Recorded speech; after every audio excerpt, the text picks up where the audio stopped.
Okay, Assalamualaikum guys. Welcome back to Samsung Studio. Okay, so hari ni aku ada satu berita sedih lah. Satu berita sedih. Aku baca dekat sosial media tadi. Okay, seorang lelaki muda lagi dikatakan meninggal kerana disambar peti. Okey, sebelum aku ulas lebih lanjut berkenaan berita ni, kita sama-sama sedekahkanlah Al-Fatihah kepada arwah. Al-Fatihah. Bismillahirrahmanirrahim. Alhamdulillahirabbil alamin arrahmanir rahim maliki yaumiddin. Iyyaka na'budu wa iyyaka nasta'in. Ihdinas siratal mustaqim. Siratal ladzina an'amta 'alaihim ghairil maghdubi 'alaihim waladdallin. Amin ya rabbal alamin. Okey guys, cerita dia macam ni. Seorang pemuda ni, dia pergi ke sawah. Kejadian ni berlaku di Bukit Gambir dekat Muar. Okay, mangsa dikatakan berada di sawah ketika hujan lebat. Dan tiba-tiba peti tu menyambar mangsa. Dan dikatakan arwah terus meninggal di tempat kejadian lah. Okey, ini beberapa gambar yang dikongsi oleh pengguna media sosial. Okey. Alright. Berkenaan dengan kes peti ni, sebenarnya banyak kejadian yang melibatkan peti yang meragut banyak nyawa lah. Okey, walaupun kesnya tidak banyak, tapi sejak kebelakangan ni kita dengar banyak kes melibatkan peti yang meragut nyawa. Okey. Antaranya kes sebelum ni pernah berlaku adalah di mana 3 nyawa sekaligus guys. 3 nyawa sekaligus terkorban akibat dipanah peti. Kejadian sebelum ni pun berlaku di Johor juga. Okey. Dan kejadian ini telah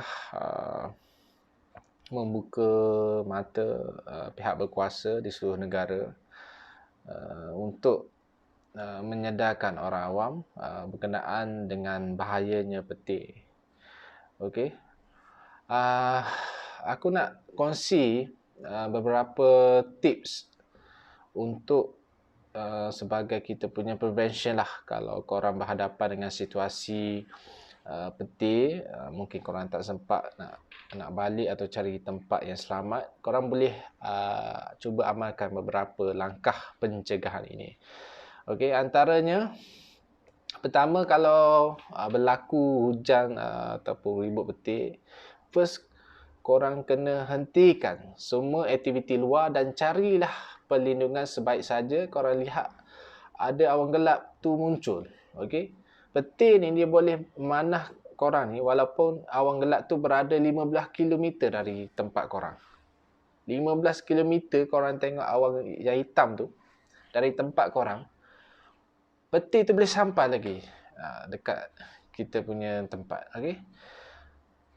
Dan satu lagi, dia tak semestinya hujan guys. Kalau korang tengok awan gelap tu, walaupun tak hujan, peti tu juga boleh berlaku. Okey. Itu yang pertama. Yang kedua, aku nak kongsi kalau berlaku kejadian peti seperti ini, korang terus lari cari perlindungan yang sebaik saja. Korang lihat ada pancaran peti. Okey, ketika tu korang boleh korang berada dalam situasi yang sangat bahayalah dan kemungkinan akan dipanah peti. Okey, korang juga jangan tunggu hujan turun kerana peti boleh memanah anda walaupun hujan tu belum turun. So, jangan sesekali gunakan payung lah ketika adanya peti. Okey, lagi jangan berlindung di bawah pokok atau kemah guys. Okey, contoh bangsa kecil, rotunda atau gerai makanan yang kat tepi jalan tu, jika korang berlindung di tempat yang sempit atau kecil, pastikan ia dilengkapi sistem pertahanan peti. Kalau gerai-gerai biasa tu,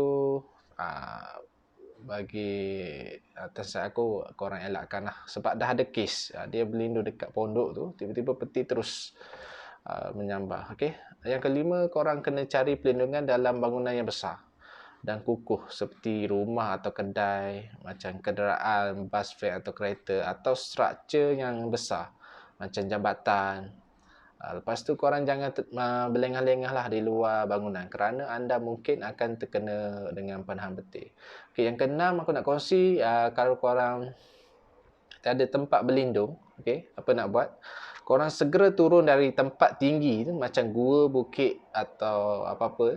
Korang segera berlindung di tempat rendah. Macam korang duduk kat tinggi, korang turun ke tempat yang lebih rendah. Atau korang masuk ke dalam longkang yang kering ke. Itu boleh juga prevention korang lah. Okay, yang ketujuh, korang segera duduk dalam kedudukan pertahanan petir. Macam pertahanan petir ni, korang macam bercangkung dengan kedua belah kaki. Okay, bercangkung dengan kedua belah kaki, dirapatkan dan menutup telinga dengan tangan. Okay, telinga ni korang tutup dengan tangan. Lepas tu korang jangan sentuh siapa-siapa, kawan korang ke tepi ke, siapa-siapa yang duduk dekat korang tu jangan sentuh apa-apa. Tangan ni korang letak dekat telinga. Okay. Lepas tu nombor 8, dia kata lagi kalau hujan, korang basahkan korang punya baju ni. Okay. Basahkan pakaian anda kerana pakaian basah ni dia boleh bantu mengurangkan kecederaan serius jika dipanah petir. Maknanya kalau baju korang basah kena panah petir, dia boleh reduce dia punya elektrik lah, arus elektrik yang mengalir dalam kita punya body lah. Okay. Right. Nombor 9, di dalam tempat pelindungan tu jangan sentuh objek metalik lah. Macam metalik, barang atau kabel elektrik. Kerana benda ni dia boleh mengalihkan arus elektrik. Okay. Lepas tu lagi jangan gunakan telefon, kecuali emergency. Okay. Lepas tu korang kena jauhkan diri dari balkoni, beranda, pintu, tingkap, dinding atau tiang lah kalau korang berada dekat rumah. Okay. Last sekali, korang kena pastikan korang berada di dalam tempat pelindungan itu untuk tempoh sekurang-kurangnya 30 minit. Walaupun korang tengok petir sekejap, tapi at least korang stay kat situ dalam 30 minit. Okay, selepas guruh yang terakhir tu, kedengaran. Maknanya last guruh tu, maknanya banyak-banyak guruh kan. Last guruh terakhir tu, korang stay 30 minit, dah tak ada guruh apa, baru korang boleh keluar. Okay. Right, last sekali aku nak ingatkan, walaupun hujan telah berhenti, petir ni masih boleh memanah bumi. Itu fakta atau kajian yang dilakukan oleh pengkaji petir lah. Alright. So, lagi sekali harap perkongsian ini dapat membuka mata kita lah, dapat membantu, dapat bagi awareness dekat kita semua tentang bahayanya petir. Okay. Sebagai peringatan lah. Alright. So itu saja guys. Kalau korang ada feedback, ada lagi tambahan tips atau perkongsian berkenaan dengan petir ni, korang boleh komen dekat bawah.